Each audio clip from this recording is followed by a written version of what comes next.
Hi friends, எல்லாருக்கும் வணக்கம். நாம் இன்றைக்கி என்ன பார்க்க போகிறோன்னா 2024 அதாவது இந்த இயரில் நடந்த டிஎன்பிஎஸ்சி கொஷின் பேப்பர்ஸ் தான் பார்க்க போகிறோம். ஸோ ப்ரீவியஸ் கொஷின் பேப்பர் எல்லாருமே பார்த்துருப்பீங்க. ஸோ 2024 இந்த இயரில் எப்படியெல்லாம் கொஷின்ஸ் கேட்டிருக்காங்க, ஸோ எந்த மாதிரியெல்லாம் கொஷின் வர வாய்ப்பு இருக்குது, நம்ம இதை பார்த்துட்டுனா குரூப் 2க்கு நமக்கு ஒரு கிளாரிட்டி கிடைக்கும். ஸோ வாங்க பார்க்கலாம். ஃபஸ்ட்டு கொஷின் தமிழில் பார்க்க போகிறோம்.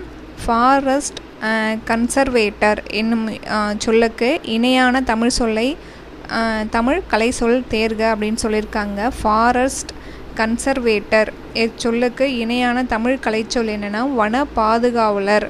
ஃபாரஸ்ட் கன்சர்வேட்டர்னா வன பாதுகாவலர். அடுத்த கொஷின் டிரான்ஸ்லேஷன் என்பதற்கு இணையான கலைச்சொல் மொழிபெயர்ப்பு. டிரான்ஸ்லேஷன் என்பதற்கு இணையான கலைச்சொல் மொழிபெயர்ப்பு. அடுத்த கொஷின் பாரதியின் பாடல்கள் உள்ளங்கை நெல்லிக்கனி போல அனைவருக்கும் விளங்கும் ஓமையின் பொருளை எழுதுக.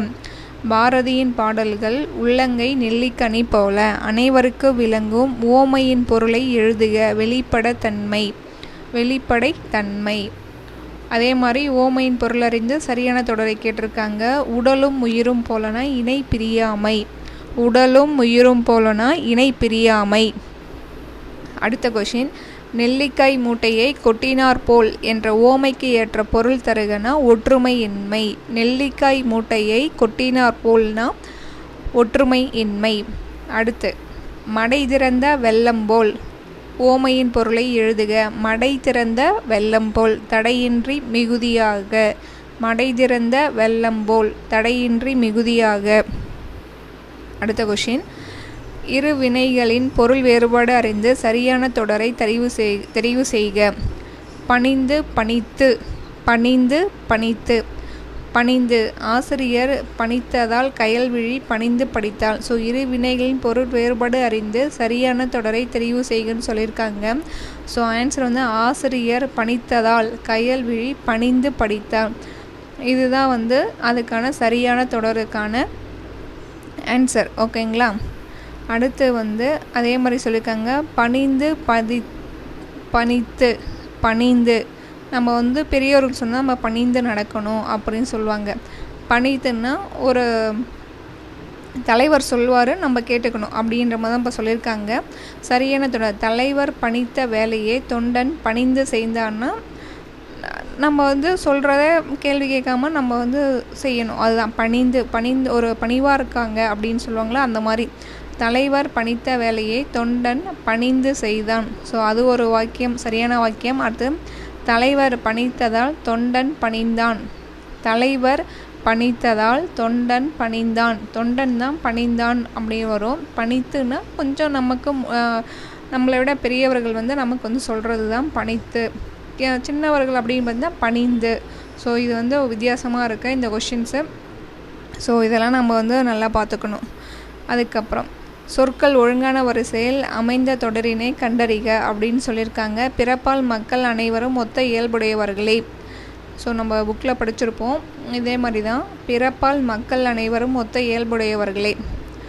ஸோ நம்ம படிக்கும்போது தெளிவாக படித்தா தான் இந்த மாதிரி கொஷின்ஸ் எல்லாம் நம்மளால் சீக்கிரமாகவே அட்டன் பண்ண முடியும், கொஞ்சம் கன்ஃபியூஷன் இல்லாமல். ஸோ நல்லா படிச்சுக்கோங்க. பிறப்பால் மக்கள் அனைவரும் ஒத்த இயல்புடையவர்களே. அடுத்து அகரவரிசைப்படி எழுத சொல்லியிருக்காங்க.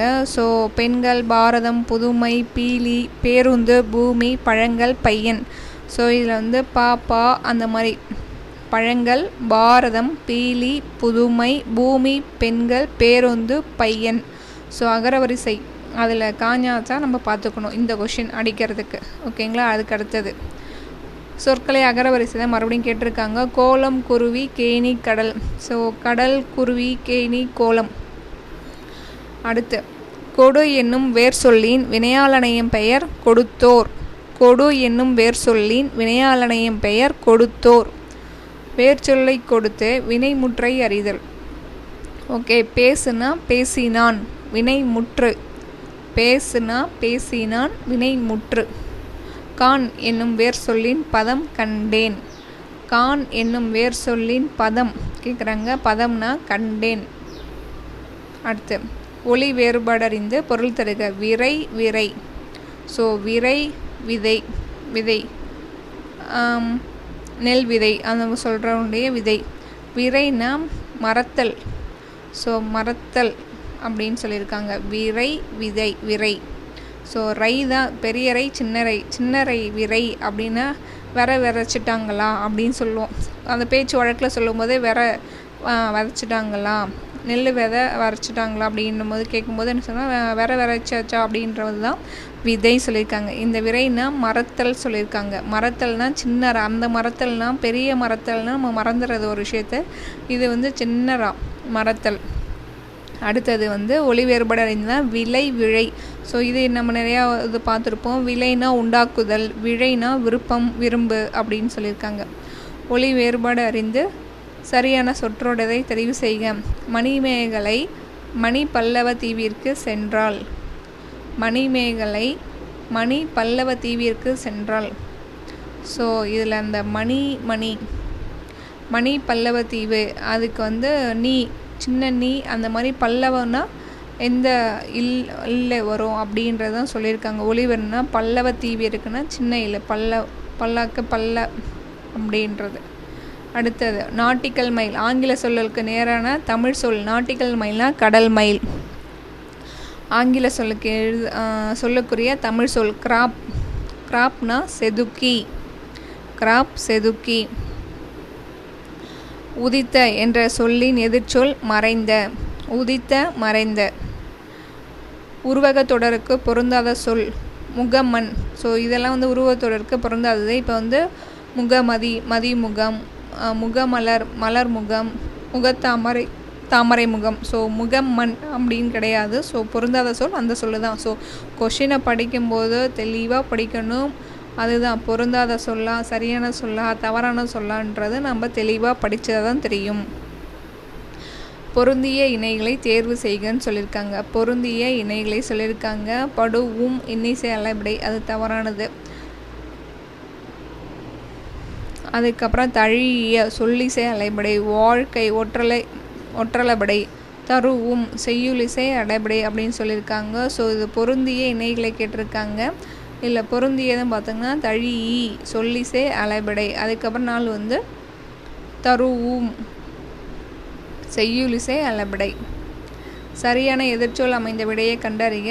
சரியான எதிர்ச்சொல் இரவலர் புறவலர். சரியான எதிர்ச்சொல் அமைந்த விடை இரவலர் புறவலர். ஆத்தி ப்ளஸ் சூடி ஆத்திச்சூடி. அதில் அப்படியே தான் நம்ம சேர்த்து எழுதுகிற மாதிரி இருக்கும். ஆத்தி ப்ளஸ் சூடி ஆத்திச்சூடி. கொடுக்கப்பட்டுள்ள சொல்லின் சரியான கூட்டு பெயரை தெரிவு. ஆடு ஆட்டு மந்தை. ஆடு ஆட்டு மந்தை. எதிர் பிளஸ் ஒலிக்க என்பதை சேர்த்து எழுத கிடைக்கும் சொல் எதிரொலிக்க. எதிர் பிளஸ் ஒலிக்க என்பதை சேர்த்து எழுத கிடைக்கும் சொல் எதிரொலிக்க. பொருத்தமான பொருளை தெரிவு செய்க. மக்கள் கரந்தை பூவை சூடிக்கொள்வது. கரந்தை நிறைகளை மீட்டல். ஸோ மக்கள் கரந்தை பூவை சூடிக்கொள்வது நிறைகளை மீட்டல். கூற்று காரணம் சரியா தவறா. கூற்று பந்து உருண்டது இது தன்வினை. காரணம் எழுவாய் ஒரு வினையை செய்தால் அது தன்வினை எனப்படும். கூற்றும் காரணமும் சரி. பந்து உருண்டது இது தன்வினை. எழுவாய் ஒரு வினையை செய்தால் அது தன்வினை எனப்படும். 29. என் அம்மை வந்தாள் என்று மாட்டை பார்த்து கூறுவது திணை வழுவமைதி. உவப்பின் காரணமாக அஃறிணை உயர்திணையாக கொள்ளப்பட்டது. கூற்றும் காரணமும் சரி சொல்லியிருக்காங்க. என் அம்மை வந்தாள் என்று மாட்டை பார்த்து கூறுவது திணை வழுவமைதி. உவப்பின் காரணமாக அஃறிணை உயர்திணையாக கொள்ளப்பட்டது. கூற்றும் காரணமும் பொருந்தி வருகிறது என கண்டறிக. தமிழ் மருத்துவத்தில் பக்க விளைவுகள் இல்லை. காரணம் மருந்து என்பது உணவின் நீட்சியாக இருக்கிறது. கூற்றும் காரணமும் பொருந்துகிறது சொல்லியிருக்காங்க. ஸோ கூற்று தமிழ் மருத்துவத்தில் பக்க விளைவுகள் இல்லை. காரணம் மருந்து என்பதே உணவின் நீட்சியாக இருக்கிறது. கூற்றும் காரணமும் பொருந்துகிறது. ஸோ இப்போ 30 கொஷின் படிச்சிருக்கோம். ஸோ அடுத்த வீடியோவில் மீதி இருக்கிற கொஷின்ஸ் பார்ப்போம். தேங்க்யூ.